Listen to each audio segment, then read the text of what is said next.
Okay. Did you watch The Golden Bachelorette? Obviously. Do you have things to say? Of course I do. It's only the best goddamn show on television. Okay.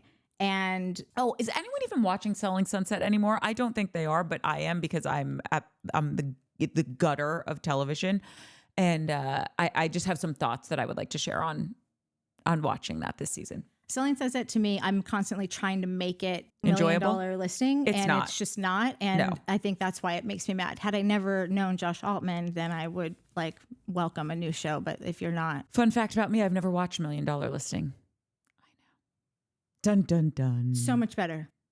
But here's the thing: I could never get into the characters on that show, and for whatever reason, the vapid insanity that is Selling Sunset, it's my heroine. And so it's not good. I'm not proud of it, but I watch it. And hi, my name is Courtney. I watch Selling Sunset. Okay. I want to try to watch it again. Should we talk about Joan's hair on The Bachelorette and her date with Pascal? I was watching that date and I just kept thinking, I never really thought much about Joan's hair until you brought it up. And now I'm staring at it. It's all you can see. It's not only all I can see, but then for me to have never really noticed it that much. And then now it's all I can see. And then for the first date for her to go on after that conversation that we had about it was with a fucking hairstylist. I'm literally sweating going, any second he's going to just reach over and go, can you just hold? I just need to. You've got some streamers. Mademoiselle. Yeah. 1 minute. And they did get through it. And he actually did seem like he didn't mind at all, but I have to believe he was just acting. Yeah. Oh, same. I think he's a gentleman. I think he really enjoys Joanne. I'm excited to see where this relationship could go. He's also a little taller than I thought. I thought he was a really short guy, and she had on a chunky heel when they were doing that weird I'm dressing up as Sonny and Cher moment. Yeah. He's got to give her a hair makeover if they end up together. So even if they don't, someone needs to just volunteer and do it because she's a beautiful woman. Yeah. But this hair is doing her no justice. If they're not going to put better extensions in, then someone needs to be there with a paddle brush the whole time, 5 minutes, flying in every single time that they even move at an angle. Okay, wait, can we just talk about the fact when Pascal opened his shirt, he's ripped. Yeah. He's 69 years old. Yeah. I was freaking out over that. I was like, you look good, boy. I like him so much more every episode minute that we spend with him. Me too. Sometimes I think I'm waiting for his inner bitch to come out, but his manners are perfection. He's so chivalrous. And I'm, like I said, waiting for him to also tell Joan her hair's messed up. But there's something about him that on his own, and I don't know many people like this. I usually think if you're like this in one way, it's going to spread into other areas. And maybe he's on his best behavior right now. I have no idea if this will last. But I would think that he would be I don't like this. I don't like that. I don't like this, because that's how he is about his own things. But when she's there, he's either just completely truly enamored by her and is just doesn't have any issues with her. There's an elegance about him. Exactly. That's what I think it is. Yeah. And it's so lovely to watch. Yeah. And I think she's really into it. And I actually think, do I think he's going to win? No. Do I think they could have a good thing in an alternate universe that's not the Golden Bachelorette? I do, because she's looking to have a very different experience than what she had with her husband, which I actually think is really smart, because then she's never going to be comparing, and it's going to be this complete different iteration of her life. And she's not in the same space doing the same thing, constantly being reminded of her late husband, all that stuff. So I'm here for all of Pascal's journey with her. I have been really impressed by the thoughtfulness that she's put into what she's looking for, things that might pop up, how she's going to handle them. She's already decided how she feels about when they asked her if she was worried that there was going to be an issue when it all came down to it and you want to be together, who's going to move where? And she didn't seem concerned at all with anyone moving anywhere. And I thought that was cool, because it's just a new acceptance of relationships don't all look the same. They can be different. The second part of that is when she is talking about John and how when she met him and when he was courting her, she was looking for a provider, a good father, something else, but how she's really shifted what she's looking for now. And just to even have that moment to be okay. And maybe it's because she's been thinking about really, she seems maybe it's because she's been thinking and feeling kind of just the sadness of, gosh, here I am. I'm want to be with someone else, but I am still in love with my husband. This is why I fucking love this show. I really feel like it is healing for a lot of people. And also, not to be corny, but representation fucking matters. And so now for all of these people that are senior citizens to be turning on the television, and Joan said, she's like, I always felt invisible. I got to a certain age and I was just like, do I not matter anymore? Like, I still want to find love. I want to, she said all this stuff, right? And so I think when people are watching other people their age going through the loss of a spouse, or maybe even never finding that person, or just all they've ever experienced is a really crappy divorce, they can find themselves in these characters on these shows. And I was bawling when I was watching Charles L. Charles not in charge, Joan is in charge. When he had this light bulb moment where he's like, I'm going to ask Guy, who's the emergency room doctor, why there was blood coming out of my wife's mouth. Yeah. Now, as soon as he started talking about this, my mind, and I'm not a doctor, I don't even play one on TV, but my thought was, oh, maybe she bit her tongue or something like that. But he's been so locked in this for so long and trusting all the doctors, and he was so traumatized by watching her die in front of him that he's replayed this moment of blood coming out of the most loved person in his entire fucking life, blood coming out of her mouth. And this has been haunting him. Yeah. And whether he goes home next episode or makes it to the end, it doesn't matter anymore. Cause like he had his moment. Yeah. And I just, not to be so corny, but like, I just love that. I love when Guy looked at him and he's like, she bit her tongue. And at a certain level, who even cares if that's the truth? Right? There's tons of stuff that I believe that probably aren't the truth, but they make me sleep well at night. And I just love that he got that, and you saw him then share it with Joan. And it's the most, and I think he's a super likable guy, but I thought it was like the most relatable, likable, true to himself version that I've seen of him. Yeah. Because I was like, oh, this is where I'd be interested to have a conversation with you. Like I was so into all of it. And then I just loved when Guy said, can I just give you one piece of advice? He's like, you just have to let it go.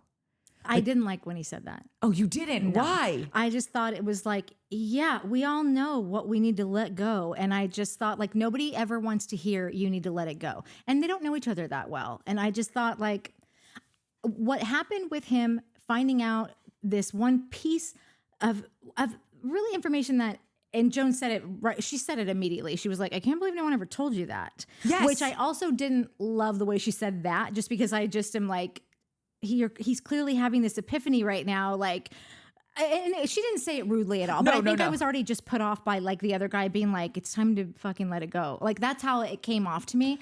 And I just thought like when someone is telling you about like what's clearly been the worst day of his life and something that he is still holding on to, that is the simplest advice. I'm sure that he has heard that a million times, let it go.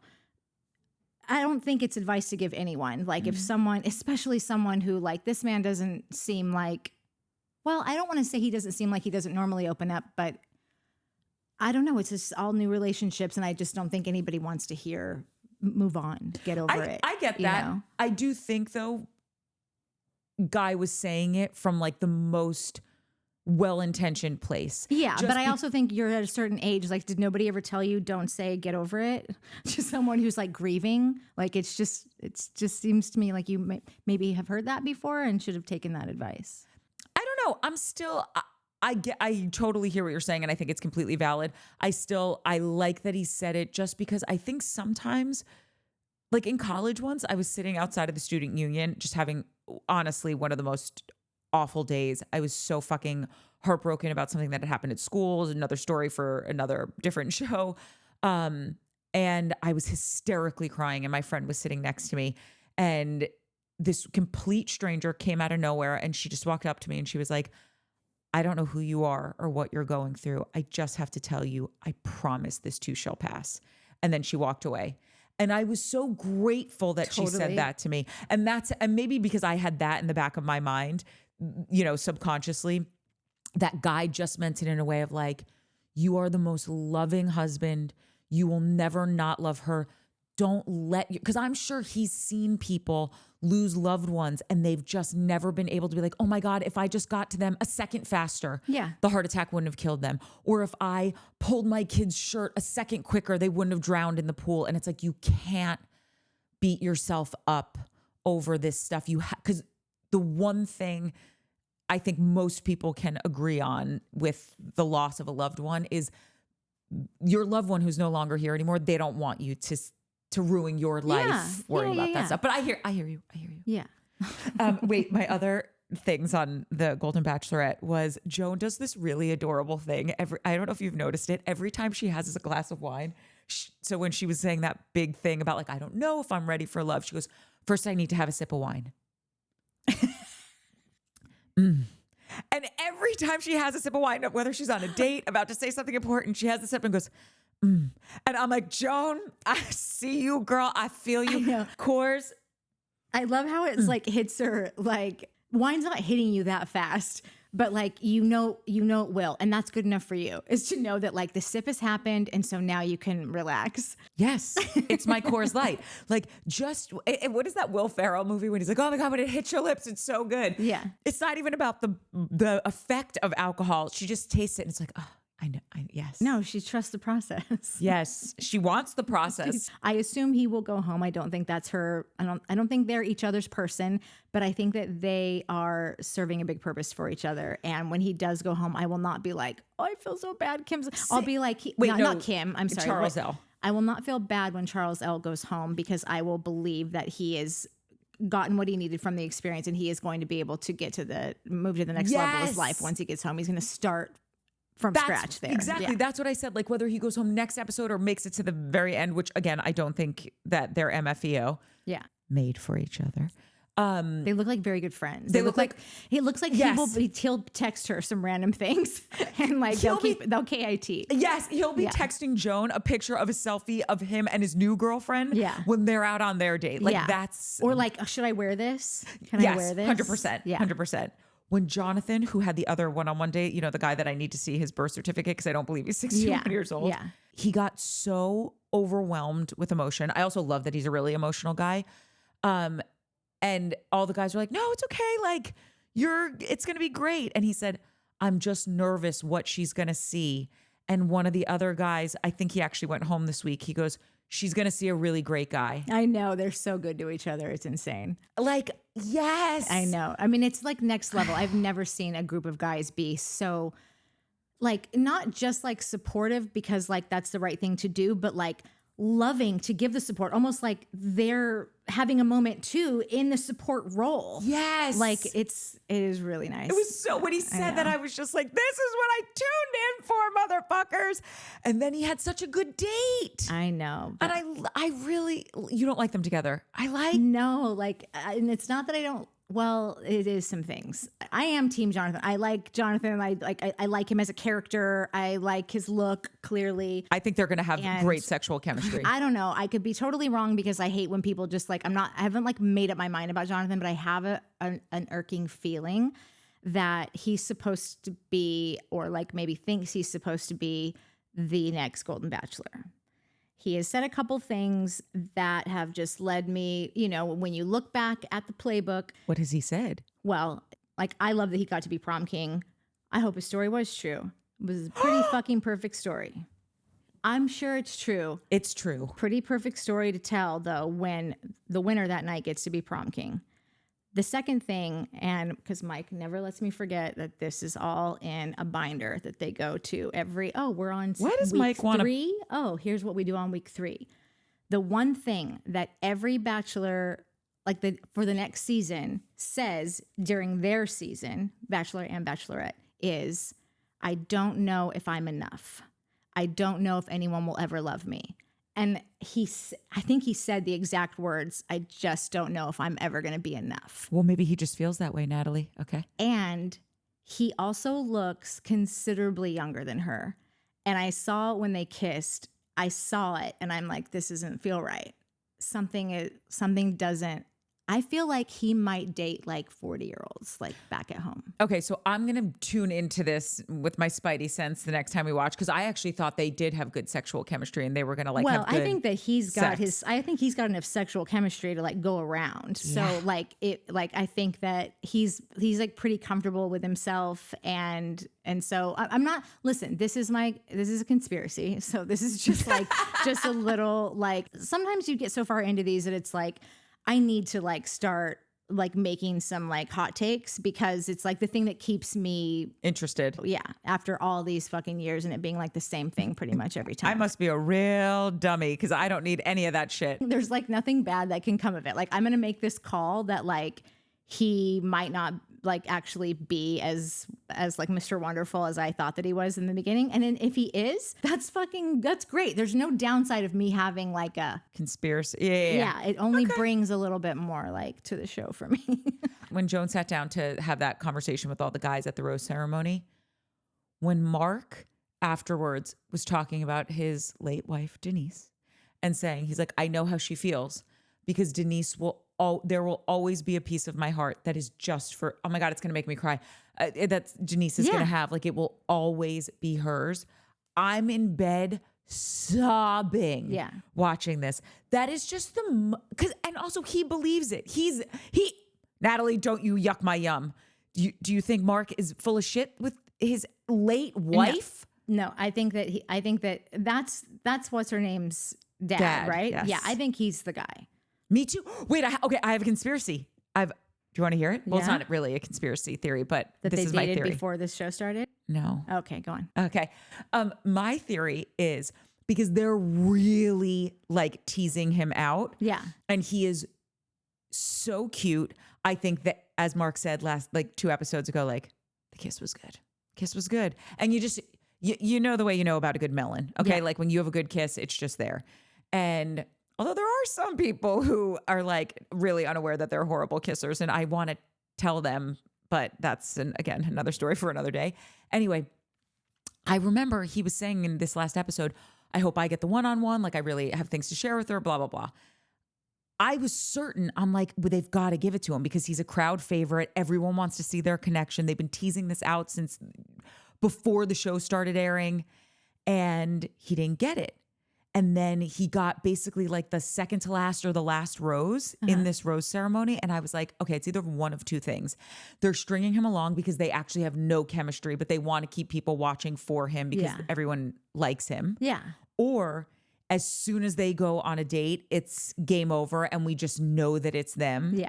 And it's going to really piss on everyone else's cornflakes. Not in a nasty way, but it's just going to take the what's going to happen vibe out of things, because we're just going to know like, oh no, I really think they have the strongest connection. Do you think that that's like the weakest theory? No. I think that could totally be it, because I have also felt like this has been a slow roll, and and I don't care at all, because like the guys, like their camaraderie provides so much of like the best juice of this show that like I honestly like at times like I don't even care who ends up with Joan. Like I'm just like so enjoying watching these dudes. Me like too. Just their everyday. Like imagine being like everybody's got their own thing that they like to do every day. When you're that old, you have your real, like, I wake up, I eat my grapefruit, I walk around the block, I drink, this like some lemon water, and like just like you got to really like go extra miles to like keep your body like feeling great and like your joints working and whatever. So like I've just been watching all of these guys live their like everyday lives, but like now back like they're in fucking college dormitory. So I haven't really like cared much about like how like I'm not seeing like these relationships get anywhere. But it does seem like from scenes from next week that like it seems like they're gonna go from 0 to 60 like overnight. So I think that what you're saying totally makes sense.